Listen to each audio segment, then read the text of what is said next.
Hey guys, this is Caleb with DSLR Video Shooter, and today we are looking at 4 different Flex alternative LED lights for under 200 bucks each.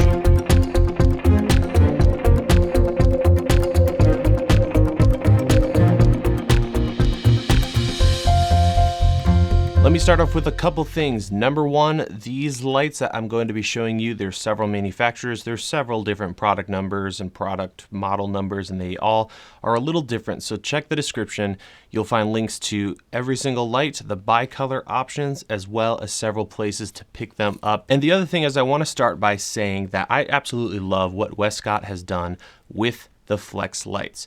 The only thing I don't like is the cost, and I totally get it. It's totally worth it. Here I have the Flex 10x10, which they don't make anymore, and it is incredibly durable. I absolutely love this light. That said, the closest thing to this is the 1x1, and that is, I believe, around 650 bucks to get in to a Flex light setup. Even their 10x3 inch, so a tiny little strip, is $300. So if you don't need the durability and you still want this style of a light, there are other options, and I'm going to show those to you today. So here is the deal. I have a total of 4 lights here from 2 manufacturers. Each manufacturer, I am checking out their small and large version of these lights. So let's jump into the first brand, and that is Traver. There's several other brands, so again, check the links. But the purchase that I made was from Traver. And here it is a typical 1x1 looking light. And if you pick this thing up, in the box you're going to find a really compact small bag in which you will find the light itself, some diffusion material, a small Velcro wrap which has the frames inside of it that you can build, the power supply which has an inline switch, a nifty little remote, a really useless handle, and the manual for the light. Now this light right here cost me $110. That was shipped from China. It took a long time, so I'll have some other links to Amazon where you can get that much faster. But really affordable. They also sell a larger 1x2 version, and this costs $151 for me, again from China, so it took a long time to get here, but that's pretty amazing value considering the size of these things. No matter which one you pick up, you're gonna get the exact same accessory, so I won't go over that again for this big one. The very first thing I notice with these is, you'll hear it in a second, the noise. If you move this around, there's this like plasticky paper sound. So that's going to be a problem if these things are being moved while you're filming. Just something to keep in mind. As for assembly and setup, things are pretty straightforward. You need to build the included frame, which is decently built considering the cost. Once you have that made, you can attach the light behind the frame. And then if you'd like to, you can add that diffusion in front of the frame. The diffusion works pretty well. I have it right here. And everything seems to come together really nicely. There's a 1/4-20 on the bottom of the frame. And to mount it to a stand, I recommend picking up a Rapid Baby adapter and a articulating ball head. That's what I have set up right here, and it works really well. And the light is so lightweight, you don't have to worry about rigging it ridiculously. Now, once you have it all set up, we need to pair the remote to the light itself. So this is a wireless remote, and everything is controlled with this. At first, I was hating that idea. I thought it would be pretty terrible, but it's not bad at all. So what you're going to want to do is plug the power supply into the light, but make sure the light switch is turned off. Next, add 2 batteries to the back of the remote. It accepts 2 AAAs. And then what you're going to want to do is pick one of these 4 channels at the bottom of the remote for your light. So if you only have one light, just use channel 1. If you have 2 different lights, you can use channel 1 and 2, etc. To pair, you're going to want to turn the light on, and within 5 seconds, hold down one of the channel buttons. The light will flash a couple times, and now it is paired with your remote. Now the remote has a on-off at the top. That's a master for all the lights. So I'll go ahead and turn both these lights on. And then there is a circular button, 4-button system here. Up and down will dim, as well as left and right. There are bi-color versions of these lights, so that'll operate a little differently. So what I'm gonna do is select channel 1, and I can hit the on button for that. I can also turn that one off right here. I can turn the other one off, which I'm holding. I'll turn one back on and turn it all the way up. Really responsive, works really well. I haven't had any issues with this remote system. I'll go ahead and turn number 2 on and turn that up. So no problems at all. As you can see, it is quite bright. And I like that you can work 2 or more lights at the same time. and it has a nice like slight dim on and off when you turn the lights on and off. As for specs for these lights, they are rated according to the manufacturer at 90 plus CRI. There is no TCLI information available, so I can't give that to you. Wattage and output wise, that's usually how I try to judge lights since there's so many variables. But the Flex 1x1 from Westcott is 55 watts output, and that's a lot of light. And this larger one here is 85 watts, so we're past that. And this smaller one here is, I believe, 48 watts. So we're looking at pretty comparable considering how much money we're spending on these, which isn't much. The two lights I picked up are both daylight. They do sell bicolor options, but be wary that you're only going to have half the output at those two different color temperatures. So I prefer to go with all daylight. That means every single LED that I turn on is going to have its full output potential. So like I said earlier, noise is definitely a problem. The other thing I noticed is these don't really hold their form like the Westcott does. If you bend the Westcott and let go, it's going to stay in that position. These though will sort of do that, but they don't really hold a form very well, which honestly I am fine with. When I was at NAB this year, I talked with several Flex owners and I asked them, what do you do with your Flex light? Do you wrap them into a China ball? Do you put them in cars in various positions and mount them in crazy ways? And every single one of them said that 98% of the time they do what I do, which is put it on a frame and use it like a traditional light. I think why we love this form factor is the lightweightness and portability of these lights.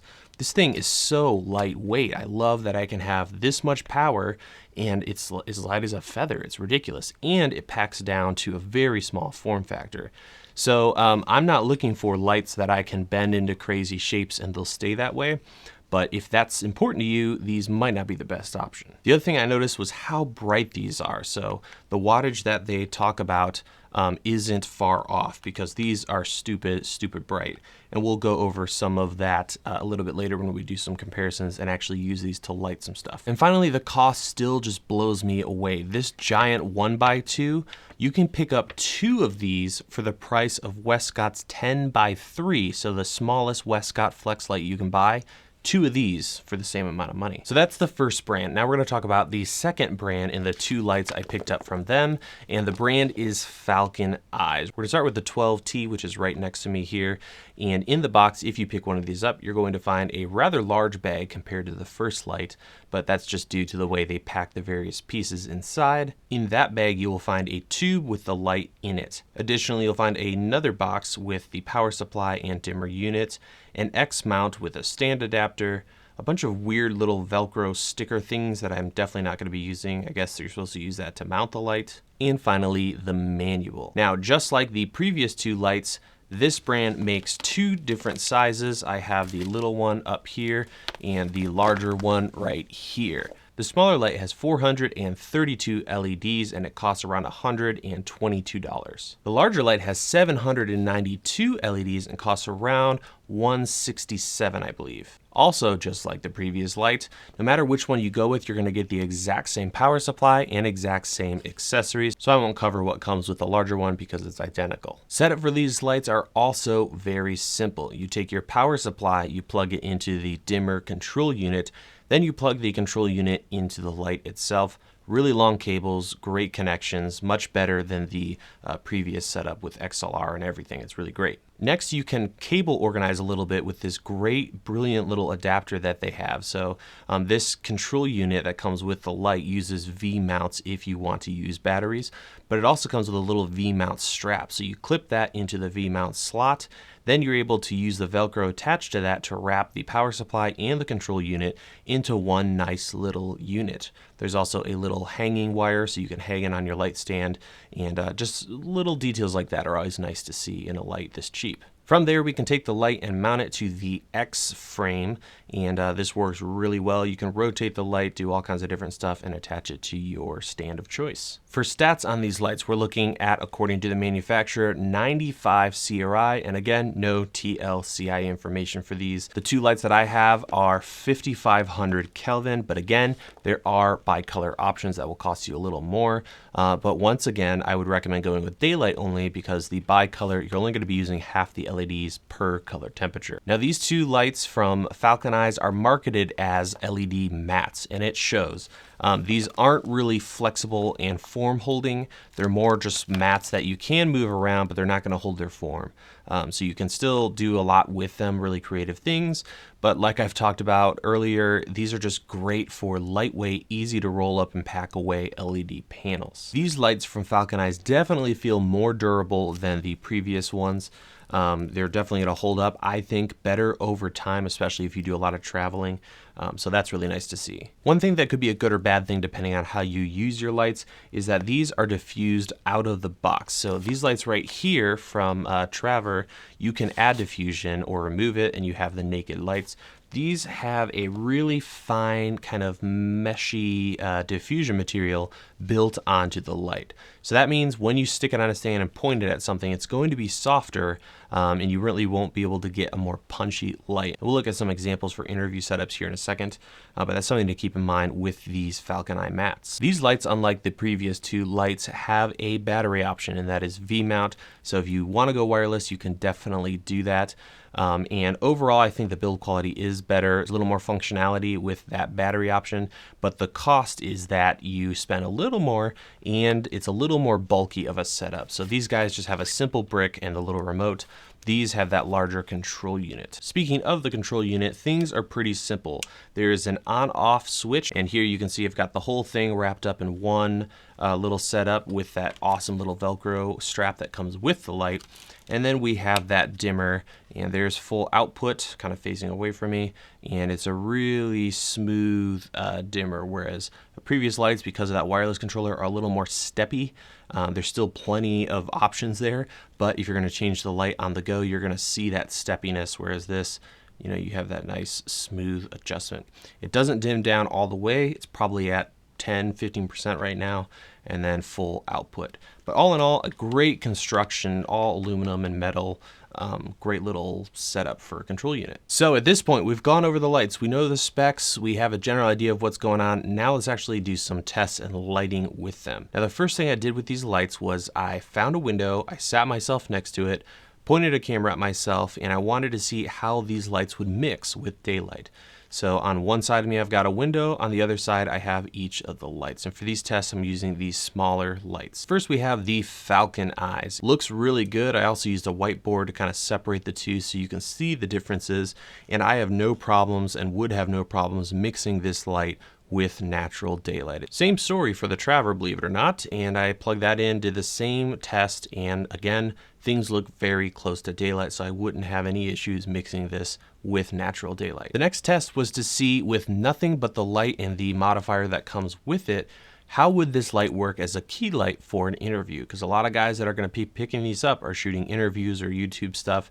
So can you get away with not adding extra diffusion? How do these lights look? So this next setup is just the light for the key, and then I had a piece of foam board for a fill on the other side. So first up, we have the Traver, and it does work with the diffusion, but I notice it's a little harsh for the way I like to light people. But you could add extra diffusion, but you will have to obviously pack that and use that on set. Next up, we have the FalconEyes. Again, we're using the two smaller ones, and I was able to light it, and I think this is good enough for the softness, the level of softness on people's faces.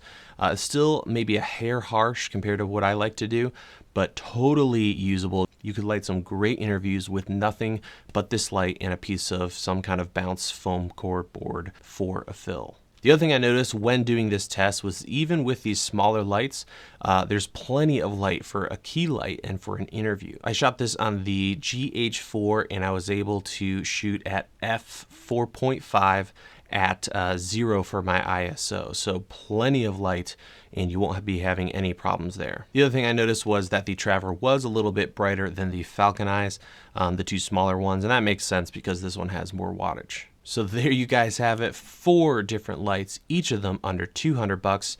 I really was impressed with these. I was expecting these to be barely passable, but they are great, great lights. No matter what, these lights will take great care of you. I was really impressed with the small ones and how easily you could set up a lighting setup for an interview.